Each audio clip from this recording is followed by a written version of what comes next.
Good morning, everyone. Welcome back to another episode of Lessons Learned, the dumbest thing I've ever done with money. My name is Suzanne, and I'm the head coach at G.R.A.C.E Financial Coaching. And today we are talking to Kim Butler of Prosperity Thinkers.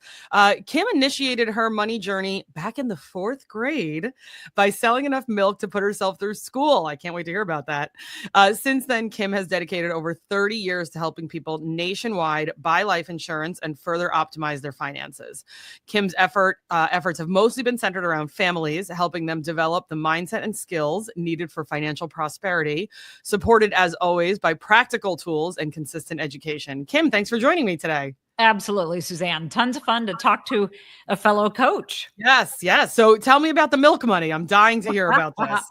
So we moved to a larger farm when I was in 4th grade. My parents were both school teachers. My grandpa moved onto that farm with us, and they decided that I needed a milk cow. And my sister, who was 3 years younger, got hers at some point in time also. So we're talking little tiny 4th grader milking cows by hand, taught by my grandpa twice a day, every day, of course, including Christmas morning, 4th grade, 5th grade, literally all the way through 12th grade. And we sold the milk initially for $1 a gallon out of our garage. Oh my gosh. Imagine $1 a gallon today. That'd be amazing. Yep. So what did it pay for when you said you paid for school? Did this pay for college?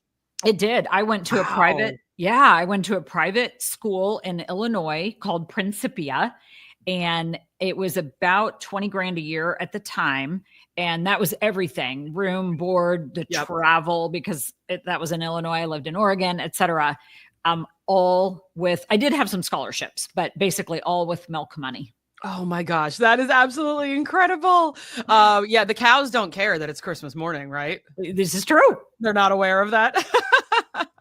That's awesome. So now what made you get into the insurance side of finances? Absolutely. So having dealt with money literally my entire life, right out of college, even though I have an English degree, that'll come up later, I started to work at a bank, and I loved helping people with money. I had figured out the cash flow game early on just because I literally had to.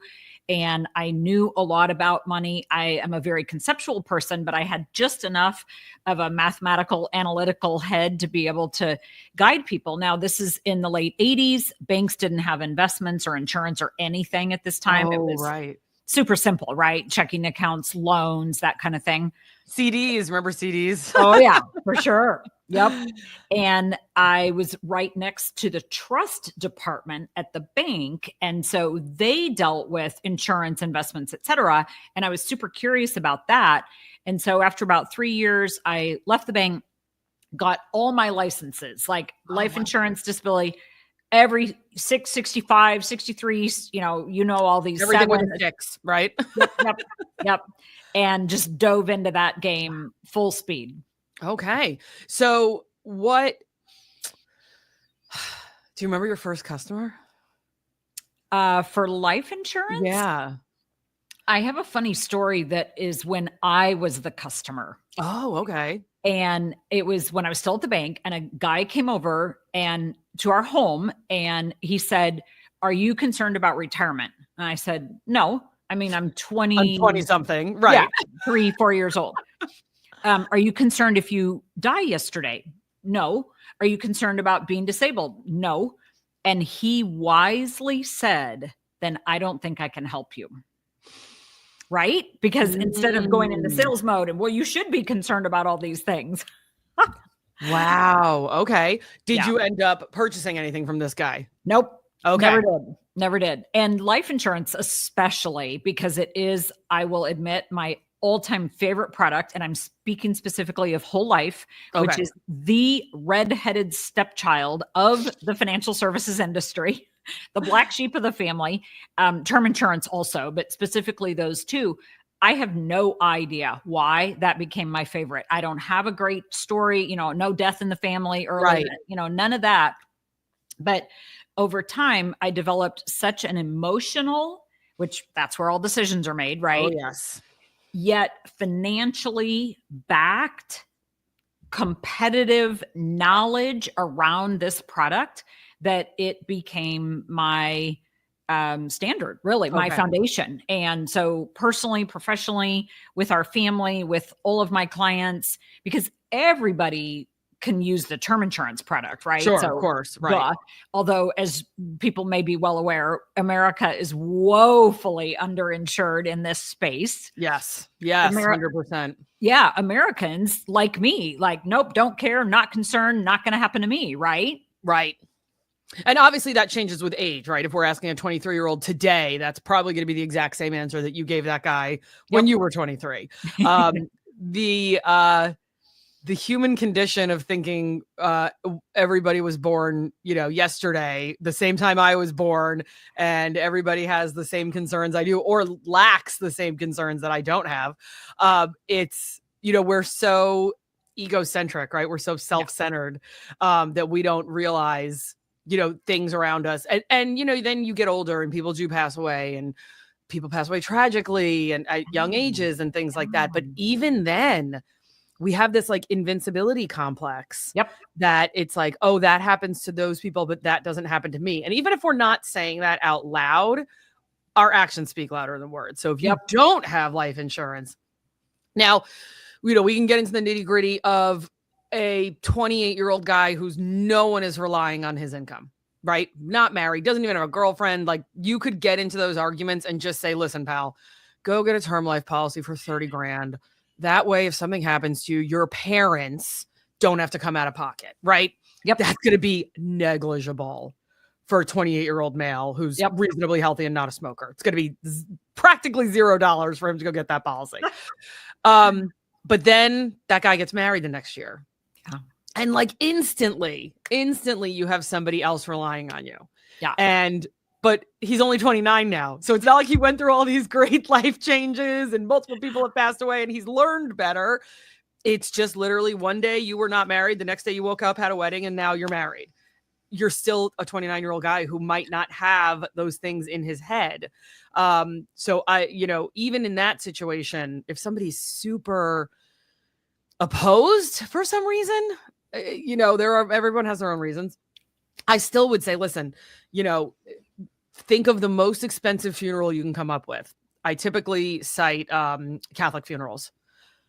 Multiple days of wakes, burial. You can be cremated in the Catholic Church now, but you have to have in every single state for health department reasons. You still have to have a casket, so those funerals can cost upwards of $30,000. Yeah, it's crazy. And so that's like my baseline.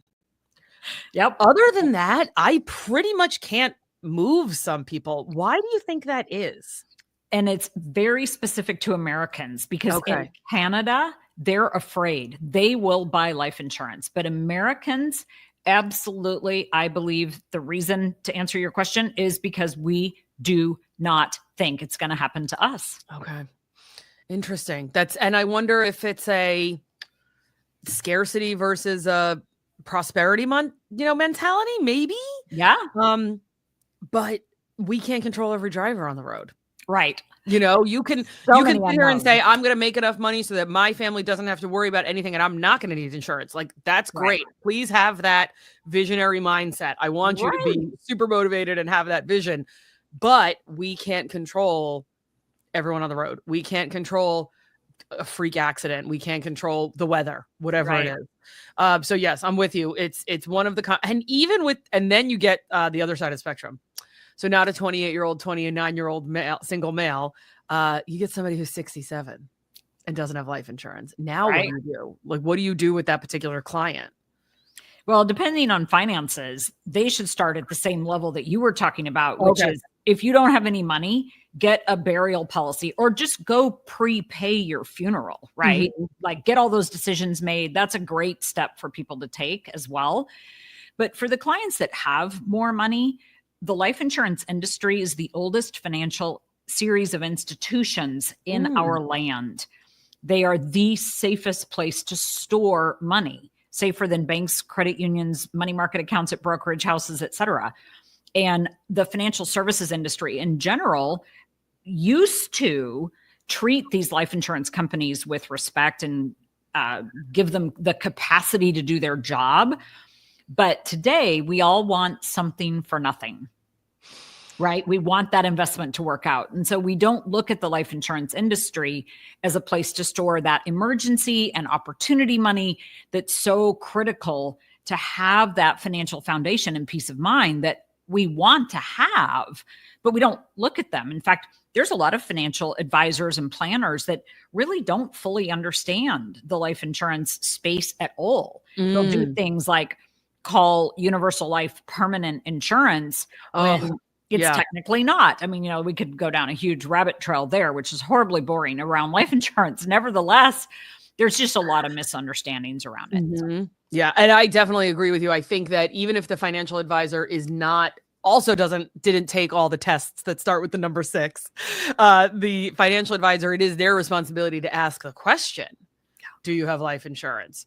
And even if they can't answer with, oh, you don't, here, let me get a policy for you. As the financial advisor, they should be asking that question and pushing their client in a certain direction. That's one of the things I go through as a coach. A lot of times people will come to me for budgets and paying off debt sooner and saving up for their next kid that's going to college because they screwed up on the first one. Whatever the situation is, they're not coming to me necessarily for legacy planning. Right. But it is part of my program that I ask those questions. And again, you can lead a horse to water, right? But and then the people who eventually get to a place of, oh yeah, this is part of my financial journey. But again, that's usually not happening on month 1, though. I'll tell you that right now. I'm working with somebody for a 12-month coaching package. That conversation, do you have life insurance, wills, set up, trusts, whatever, that question's asked, but its action items really aren't probably given until a little bit further down the road. Because as you pointed out, all of this financial stuff is emotional, right? Well, and I love your definition of the word grace and the A for accountability, because that's what coaches do, is hold our clients accountable to the results that they want. Yes. It's one thing to make I just actually posted a blog right after New Year's saying that, only 8% of resolutions are successful. Right. Get seen through to the end. 8%, not 18, not 80, 8. That's one number. It's one digit. 8%. And so you can say, I want to get these closets cleaned out for the new year. I want to get my finances in order. I want to rearrange the garage so we can finally walk through it. You can say all these things, but until you hold yourself accountable or someone else is holding you accountable, it's statistically not going to happen. Right. Yeah. So speaking of emotions, Kim, one of the reasons I started this show is to show people that while we may now be the quote unquote experts, we all had our blunders with money. So what's the dumbest thing you'd say that you'd ever did with money, Kim? Well, I'm going to pick a specific one today because if you're looking at the YouTube version of this, I happen to have my nails painted. They're beautiful. Red, right? Yes. Thank you very much. Yes, it's Christmas time. My daughter gave this color to me because my husband noticed it on her and said, I like that color. So it was this awesome gift of benefiting 3 people. And when I was in my 20s, somebody calculated for me the amount of money in a single year that I spent getting my nails done. And this is when the whole gel nail thing was a thing. Yep. So pretty much the most expensive one in the nail salon for sure. Exactly. Right. And so this is early 1990s and the dollar figure per year was $3,000. Okay. That's not a small number. And it gets worse because, as you and I know, but so many people in their normal lives don't think about this, that $3,000 has what we call an opportunity cost. Yes. It's not just the $3,000 that got spent. It's what that could have turned into over 10 years, 20 years, 30 years, really my whole life, right? 40 years, because those dollars could have been put in an investment or even in life insurance or shoved in the ground, but they would at least been something. Now, okay, maybe the ground wasn't a great example. Nevertheless, that opportunity cost issue literally causes that cost to not be $3,000, but to be something in the order of magnitude of $300,000. Right. Definitely. Oh my gosh. That's so funny. Can I ask what type of relationship you had with this person who did this math for you? For just a good friend, a guy. Okay.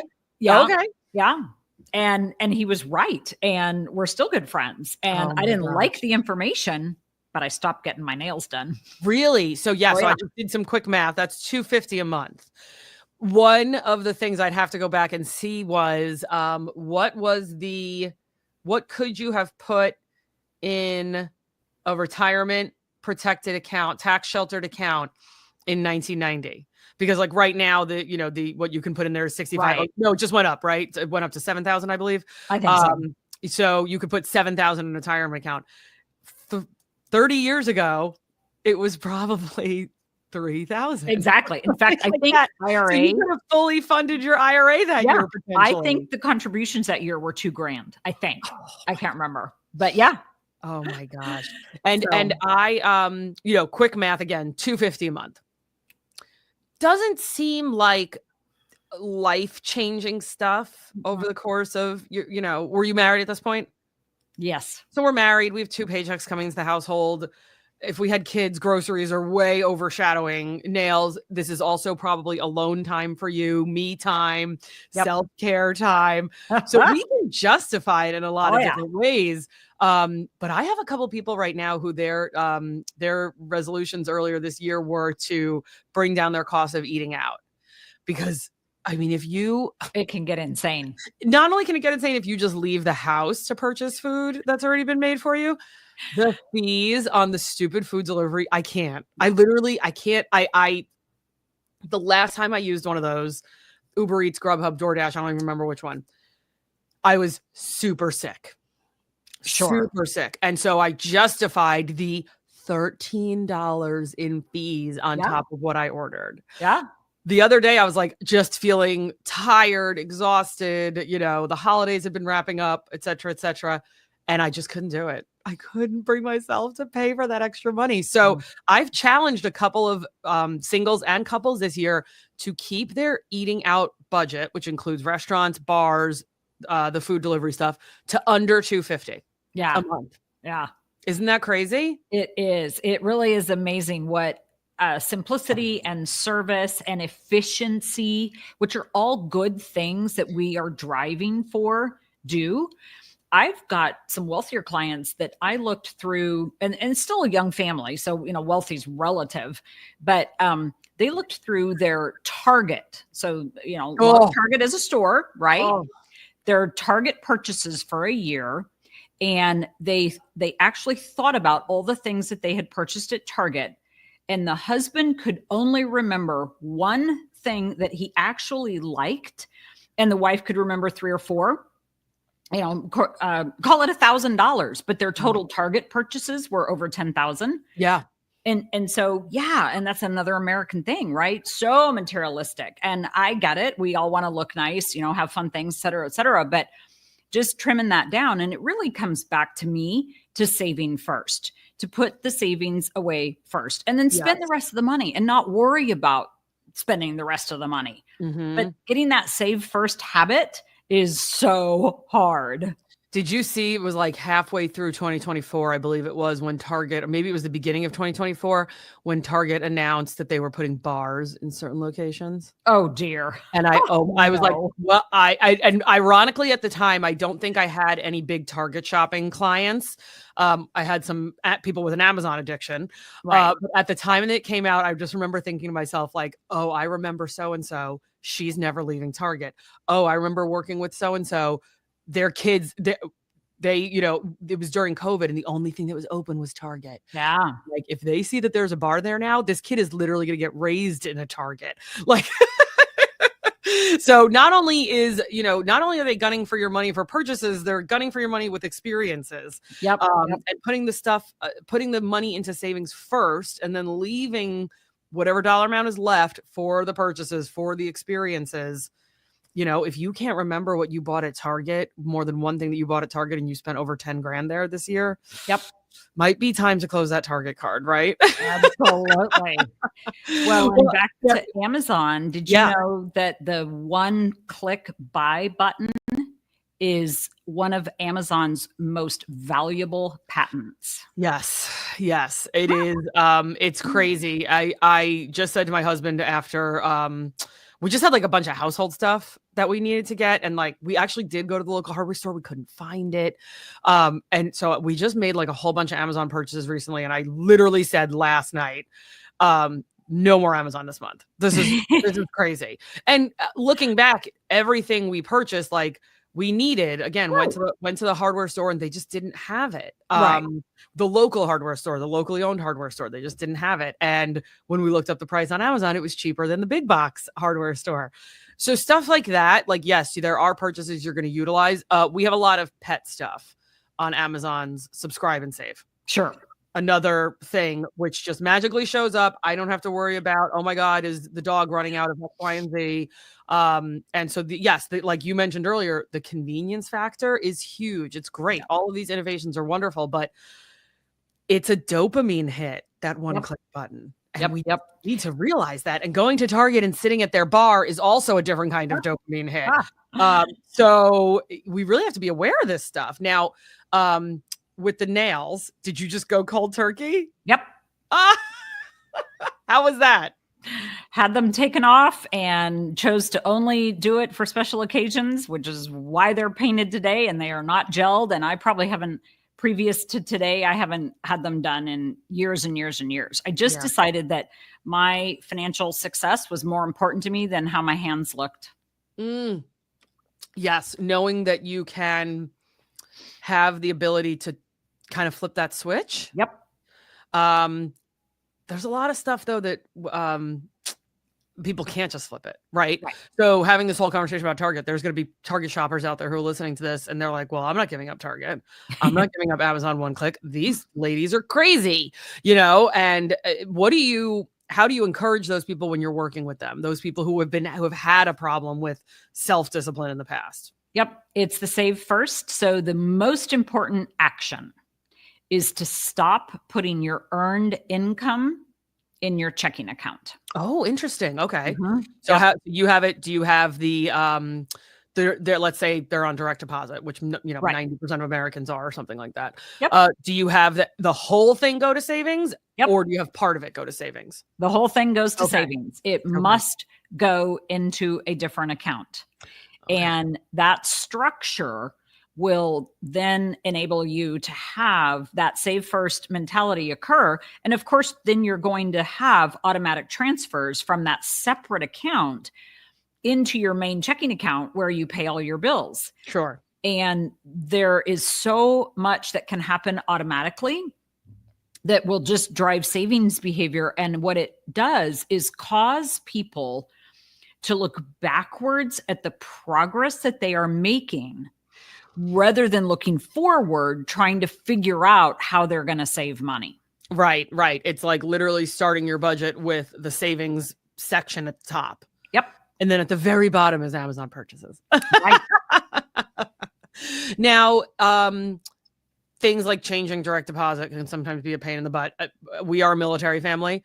If my husband changed his direct deposit right now, they would probably screw it up 5 ways from Sunday, and we probably wouldn't have a paycheck for 5. I'm not exaggerating. The thought of going into the DFAST system and updating payment information is absolutely horrifying because the military will screw it up 1,000%. Yeah. And then there are just other people I've had out there who are just adverse to change. Yeah. So how do we convince them? Listen, we're automating, because it sounds like you're automating, let's say 75% of it. We're automating. It is all up to them. Okay. So it's not necessarily, okay. Completely in their control. Every family is different, of course, but what they'll want to do is think about something that is more important to them than the hassle factor that they have to go through one time. And I get it. That one time hassle factor may have a 5-week hassle extension just because of all the pieces and parts. Nevertheless, it is one time or twice if you have two people earning an income. And a lot of people have various sources of income these days. All earned income, all investment income should go into a separate account. And you just have to think about something that's more important to you than the 1 hour or the 10 minutes that it's going to take to make that transition. Right. Some of these companies, you can just go in and literally change your direct deposit. Piece of yourself. cake. It's not the old school voided check, right? Methodology. Other places is going to be a little more difficult. But yes, I am a huge auto set it up and set it and forget it. Do you remember those old infomercials? So this was boy, am I dating myself right now? This is pre-Costco rotisserie chicken, everyone. There used to be this guy on TV. I think it was Ronco was the name of the company. And literally it was a rotisserie chicken roaster. Oh gosh. And his tagline was set it and forget it. Yeah. Because all this thing did was roast the chicken, and it went around and it had a hot light on it and it roasted it just like you get at Costco these days, the rotisserie chicken. Yeah. But the whole bottom line of set it and forget it, that has stuck with me for 30 something years now. Well, and that's what we need. Pretty much what you're describing. That's what we need to apply to every financial decision that we make. Yes. Take the guesswork out of it. Take the emotion out of it. Yep.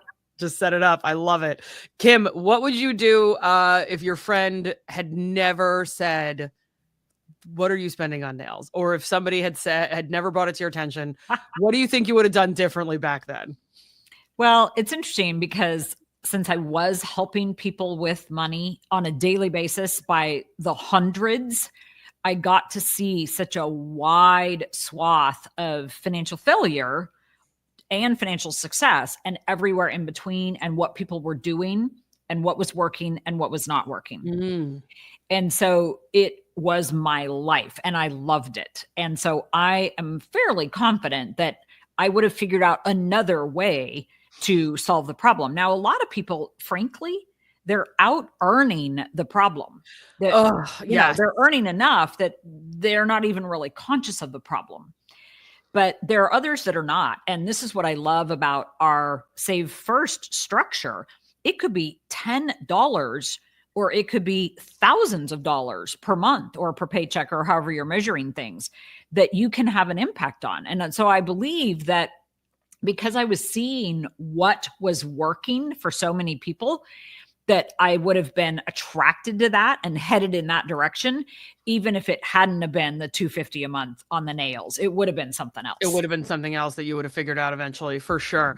I am going to challenge you a little bit, though, because even with my wealthy clients, they're not necessarily out earning. The paycheck's just hitting before they realize it, the next paycheck.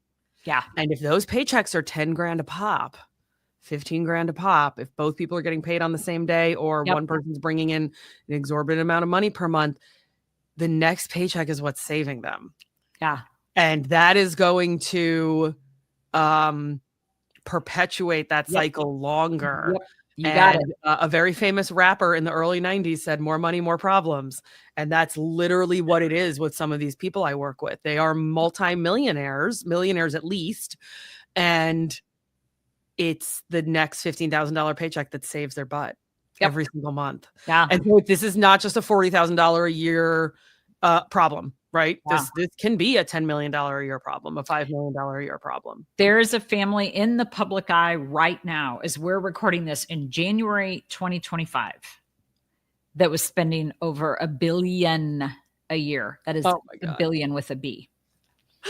Oh my God, Florida. That's crazy. Yeah, it's insane. Wow. And cash flow issues don't go away. They just get bigger zeros on them. Yes, right. Exactly. Right. The debts don't, and a lot of people in certain tax brackets will tell you to use debt as a tool. And some people are using it as a tool.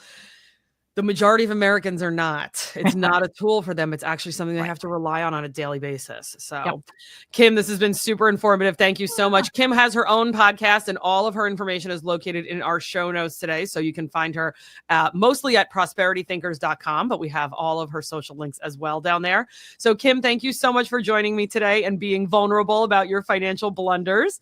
I hope everyone will join me next week for another episode of Lessons Learned, the dumbest thing I've ever done with money. Thanks again, Kim.